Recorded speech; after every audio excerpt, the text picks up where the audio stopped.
श्रद्धा हो मन में और भक्ति हो हृदय में तो शिव जी का आशीर्वाद दूर कर देता है हर दुख को। जय भोलेनाथ। आप सभी पर भोलेनाथ का आशीर्वाद सदैव बना रहे। कलयुग के इस दौर में जहाँ जीवन संघर्षों से भरा है, वहाँ एक ऐसा व्रत है जो नारी हो या पुरुष हर किसी की मनोकामना पूर्ण कर सकता है। ये व्रत है 16 सोमवार व्रत, जो स्वयं भोलेनाथ को प्रसन्न करने का अचूक साधन माना गया है। और सावन के महीने से 16 सोमवार व्रत प्रारंभ किए जाते हैं। तो आज के इस वीडियो में हम आपको बताएंगे 16 सोमवार व्रत का धार्मिक महत्व क्या है, इस व्रत की विधि क्या है, कब से शुरू करना चाहिए, कैसे शुरू करना चाहिए, किन किन बातों का ध्यान करना है, किस समय में पूजा आपको करनी है, पूजा विधि क्या है और इस व्रत से कैसे आप सुखी दाम्पत्य जीवन का आशीर्वाद पा सकते हैं, नौकरी में सफलता हो या फिर संतान सुख जैसे दुर्लभ वरदान हो। क्योंकि ये केवल एक व्रत नहीं, ये भगवान शिव से संवाद का एक माध्यम है। इसलिए आज की ये वीडियो हर उस व्यक्ति के लिए बहुत जरूरी है जो जीवन में कुछ बड़ा पाना चाहता है, जो कठिनाइयों से निकलना चाहता है या फिर जो भोलेनाथ से अपने हृदय की बात कहना चाहता हो। इसलिए आप सभी से अनुरोध है, इस वीडियो को अंत तक जरूर देखें और भगवान शिव की कृपा पाने का ये अवसर बिल्कुल मत चूकिएगा। सबसे पहले बात करते हैं 16 सोमवार व्रत की शुरुआत आखिर हुई कैसे। तो शिव पुराण के अनुसार जगत जननी देवी पार्वती ने सबसे पहले भगवान शिव को पति रूप में पाने की कामना से 16 सोमवार के व्रत रखे थे। जब माता सती ने दक्ष प्रजापति की पुत्री माता पार्वती के रूप में जन्म लिया, तब उन्होंने महादेव को हर जन्म में अपना पति बनाने का प्रण लिया था और इसी प्रण के कारण माता पार्वती ने 16 सोमवार का कठिन व्रत रखा और घोर तप किया। फिर माता पार्वती जी की इस तपस्या से प्रसन्न होकर भगवान शिव ने सावन के महीने में ही अपनी पत्नी के रूप में उन्हें स्वीकार किया। इस प्रकार 16 सोमवार व्रत रखने से माता पार्वती महादेव की अर्धांगिनी बनी। साथ ही भगवान शिव ने माता पार्वती को ये भी आशीर्वाद दिया कि जो भी व्यक्ति श्रद्धा के साथ इस पावन महीने में भोलेनाथ के साथ माता पार्वती जी की पूजा करेगा, उनकी सभी मनोकामनाएं भोलेनाथ और माता पार्वती पूर्ण करेंगे। अब सबसे पहले बात करते हैं 16 सोमवार व्रत कब से शुरू करना चाहिए। तो देखिए, 16 सोमवार व्रत वैसे तो कार्तिक और मार्गशीर्ष मास में भी शुरू किए जा सकते हैं, लेकिन सावन का महीना भोलेनाथ को बहुत प्रिय होता है और इस महीने से अगर 16 सोमवार व्रत की शुरुआत की जाए तो ये सबसे अधिक और सबसे जल्दी फलदायक माने जाते हैं। इसलिए सावन के महीने में पड़ने वाला चाहे पहला सोमवार व्रत हो, उस दिन यदि आपकी सामर्थ्य हो तो आप उसी पहले सोमवार से व्रत प्रारंभ कर सकते हैं। सावन के महीने में कम से कम 4 सोमवार व्रत तो पड़ते ही हैं, तो इन 4 सोमवार व्रतों में अगर हो सके तो पहले सोमवार से ही व्रत प्रारंभ करें, ताकि आपको जो बाकी सावन के सोमवार हैं उनका पुण्य भी आपको प्राप्त होता रहे।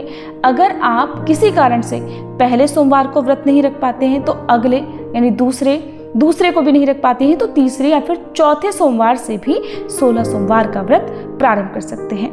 इस बार सावन का महीना कब से शुरू और कब समाप्त होगा, सावन सोमवार कब कब पड़ेंगे, इसके अलग से वीडियो हमारे चैनल पर पहले से ही अपलोडेड है।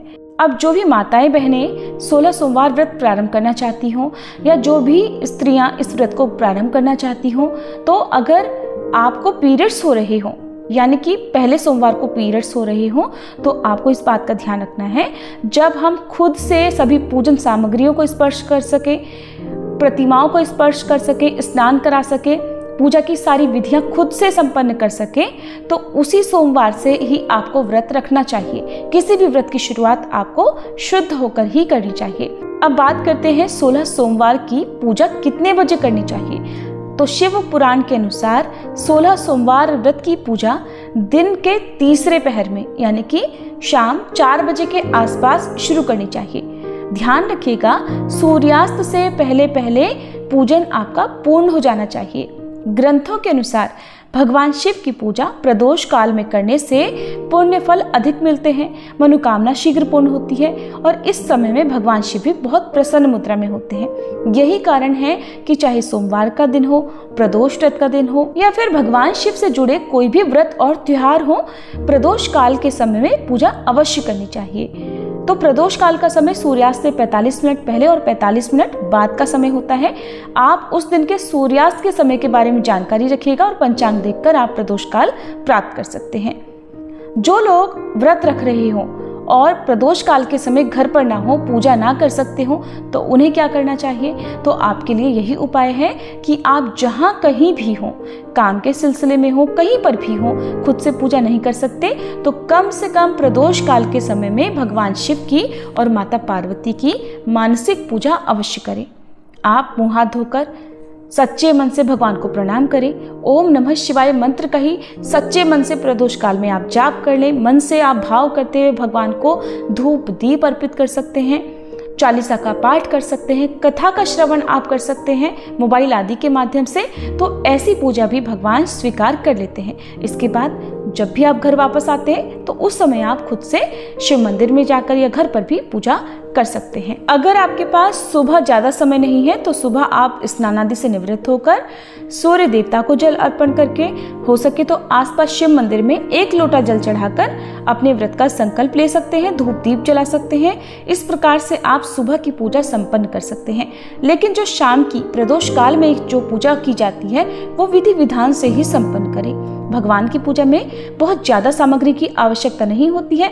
आपके मन के भाव सच्चे होने चाहिए, आपकी श्रद्धा सच्ची होनी चाहिए, तो भगवान कम से कम पूजन सामग्री से आपकी पूजा स्वीकार कर सकते हैं। बहुत ज़्यादा विधि विधान यदि नहीं आते हो, सच्चे मन से केवल ओम नमः शिवाय मंत्र का जाप करें और शिवलिंग पर 1 लोटा जल ही अर्पित कर दें। वो पूजा भी भगवान शिव बहुत जल्दी स्वीकार कर लेंगे और आपकी मनोकामना भी पूर्ण करेंगे। 16 सोमवार व्रत के पूजन में क्या क्या सामग्री लगती है? तो देखिए, कुछ ऐसी सामग्री है जो आपको पूजा करते समय रखनी है, लेकिन किसी सामग्री का यदि अभाव हो तो मन में उस सामग्री का भाव करके आप भगवान को अर्पित कर सकते हैं, यानी कि मानसिक भाव करके भी उस सामग्री को आप भगवान को चढ़ा सकते हैं। और अगर बहुत ज़्यादा सामग्री ना हो तो जैसा कि मैंने आपको बताया, आप अपने मन के भाव से पूजा कर सकते हैं। भगवान शिव की आपके पास तस्वीर हो या प्रतिमा हो या शिवलिंग हो, ये आपको अवश्य चाहिए। साथ में पूरा शिव परिवार हो, बहुत अच्छी बात है, नहीं तो माता पार्वती की पूजा आप भोलेनाथ के साथ अवश्य करें। गंगा जल, शुद्ध घी, दही, दूध, चीनी या शक्कर, सफेद चंदन, पुष्प, पुष्पमाला, अक्षत में ध्यान रखिएगा, टूटे हुए अक्षत यानी कि टूटे हुए खंडित चावल पूजा में नहीं रखे जाते हैं। साबुत कच्चे चावल ही आपको भगवान की पूजा में चढ़ाना चाहिए। बेलपत्र, धतूरा, भांग, धूप, दीप, फल, मिठाई में आप दूध से बनी मिठाई रख सकते हैं, नहीं तो दूध में शक्कर डालकर भी या दही में शक्कर डालकर भी भगवान को भोग स्वरूप अर्पित कर सकते हैं। पहले सोमवार व्रत में हो सके तो आप शिवलिंग पर या आसपास शिव मंदिर में एक सफेद गमछा भगवान शिव के नाम से जरूर अर्पित करें, या फिर अंतिम सोमवार व्रत में भी आप अर्पित कर सकते हैं। माता पार्वती जी की पूजा के लिए श्रृंगार की सामग्री अवश्य रखें। और क्योंकि ये 16 सोमवार के व्रत हैं, तो जो भी आप सामग्री रख रहे हैं उनमें से कोई एक सामग्री आप 16 की संख्या में रख सकते हैं। जैसे आप भगवान शिव को 16 बेलपत्र, 16 धतूरा या फिर 16 भांग के पत्ते अर्पित कर सकते हैं, 16 शमी पत्र, शमी दल अर्पित कर सकते हैं, या 16 की संख्या में आप दीपक भी जला सकते हैं। और शाम की पूजा करने के बाद अपने घर के मुख्य द्वार पर एक दीपक आप हर व्रत में जरूर जलाएं। हो सके तो आसपास शिव मंदिर में जलाएं। मंदिर में जाना संभव ना हो तो अपने घर के मुख्य द्वार पर दिए की जो बाती होती है वो बाहर की तरफ होनी चाहिए, एक दिया अवश्य लगाएं। व्रत की विधि क्या है, किस प्रकार से आपको व्रत प्रारंभ करने हैं, पूजा करनी है, तो एक बार फिर से आपको बता दें कि सावन के पहले सोमवार को या जिस भी सोमवार से आप व्रत प्रारंभ कर रहे हैं, सूर्योदय से पहले उठकर स्नान करना है। सूर्योदय के बहुत देर के बाद जो लोग पूजा करते हैं उन्हें व्रत का अधूरा ही फल प्राप्त होता है। फिर स्नान करने के बाद साफ स्वच्छ वस्त्र धारण करें। ध्यान रखें, सफेद, हरा, हल्का गुलाबी या पीले रंग के वस्त्र बहुत शुभ माने जाते हैं। इसके अलावा हल्के नारंगी रंग के वस्त्र भी आप पूजा में धारण कर सकते हैं। फिर आप पहले दिन व्रत का संकल्प भी अवश्य लें। हाथ में थोड़ा सा जल अक्षत रखकर व्रत का संकल्प लें कि आज से आप पूरे 16 सोमवार व्रत रखने जा रहे हैं। भगवान भोलेनाथ आपकी पूजा और आपके उपवास स्वीकार करें। आपकी जो भी मनोकामना है उसके लिए भी आप प्रार्थना कर सकते हैं। फिर आप पूजा करने के बाद दिन भर उपवास रखें और शाम को प्रदोष काल में जैसा कि आपको बताया वैसे आप पूजा कर सकते हैं। प्रदोष काल में आप कथा का श्रवण और मंत्र जाप और आरती, ये 3 चरण हैं जिन्हें अवश्य करें, भूले ना। ध्यान रखें, अगर शिवलिंग पर आप दूध, दही या पंचामृत अर्पित कर रहे हैं तो तांबे के लोटे में रखकर आपको इन सामग्रियों को नहीं चढ़ाना है, क्योंकि तांबे में रखी गई ये सामग्रियां विष के समान हो जाती हैं। इसलिए आपको स्टील का या पीतल के लोटे का प्रयोग करना चाहिए। शुद्ध जल आप तांबे के लोटे से अर्पित कर सकते हैं। 16 सोमवार व्रतों में आपको भगवान शिव की कथाएं, शिव पुराण, शिव चालीसा का पाठ भी अवश्य करना चाहिए। पूरा ना पढ़ पाए तो शिव पुराण की कुछ कथाएं, जो मुख्य कथाएं हैं, या शुरू से लेकर अंतिम अध्याय तक जिस तरह से भी आप सुन सकते हो वो आप अवश्य सुने। अपने मन को जितना हो सके संयमित रखें, क्रोध न करें, कोई काम ऐसा न करें जिससे भोलेनाथ रुष्ट हो जाएं या आपकी पूजा या आपके द्वारा रखे जा रहे उपवास खंडित हो जाएं। ध्यान रखें, व्रत वाले दिन कुछ भी आपको तामसिक चीज़ों का सेवन नहीं करना है। घर में भी ये सामग्री नहीं बननी चाहिए। आप तो अपना ध्यान अवश्य रखिएगा, स्पर्श भी नहीं करना है, सेवन भी नहीं करना है। और जो व्रत रखते हैं उन श्रद्धालुओं को व्रत वाले दिन किसी भी दूसरे के घर का, चाहे अन्न हो, जल हो या फल हो, प्रसाद तक आपको व्रत वाले दिन ग्रहण नहीं करना चाहिए। यहाँ तक कि भगवान शिव को जो भी आप भोग अर्पित करते हैं तो दिन में उस प्रसाद को आपको ग्रहण नहीं करना चाहिए, लेकिन शाम के समय जब आप फलाहार ग्रहण कर रहे हो या अगले दिन सुबह के समय जब अन्न ग्रहण करके आप अपना व्रत खोल रहे हो तो शिवलिंग पर चढ़ाया गया प्रसाद आप अवश्य ग्रहण करें, क्योंकि ऐसा करना भी बहुत अच्छा माना जाता है, शुभ माना जाता है। अगर आपने 16 सोमवार व्रत का संकल्प लिया है तो व्रतों को बीच में नहीं छोड़ना चाहिए। और अगर आप ऐसा करते हैं जानबूझकर या गलती से, तो जो भी व्रत आपने अब तक रखे हैं वो सारे व्रत व्यर्थ चले जाते हैं। और कोशिश करें कि आप 16 सोमवार व्रत की, चाहे सुबह की पूजा हो या शाम की पूजा हो, अपने घर पर ही करें या आसपास जिस भी मंदिर से पूजा आपने प्रारंभ की है वहीं पर करें। किसी दूसरे के घर जाकर आप पूजा करने से बचें। अगर बहुत ज़्यादा अनिवार्य हो, किसी काम के कारण आपको घर से बाहर जाना पड़ा हो और आपने व्रत भी रखा हो, घर पर आकर पूजा करना संभव ना हो, तो उस स्थिति में आप पहले भगवान से क्षमा याचना जरूर कर लें। उसके बाद जिस भी स्थान पर हैं, जिस भी जगह पर आप जा रहे हैं, वहाँ आसपास शिव मंदिर में जाकर पूजा करें तो आपके लिए ज़्यादा अच्छा होगा। जो भी श्रद्धालु 16 सोमवार व्रत रख रहे हैं उन्हें इस दौरान, जब तक आपके व्रत पूर्ण नहीं हो जाते, तब तक मांस, मदिरा या किसी भी प्रकार का अशुद्ध तामसिक भोजन का सेवन नहीं करना चाहिए। 16 सोमवार व्रत में किन किन चीजों का सेवन कर सकते हैं तो देखिए, दूध, दही या फिर दूध से बनी मिठाइयों का सेवन आप कर सकते हैं।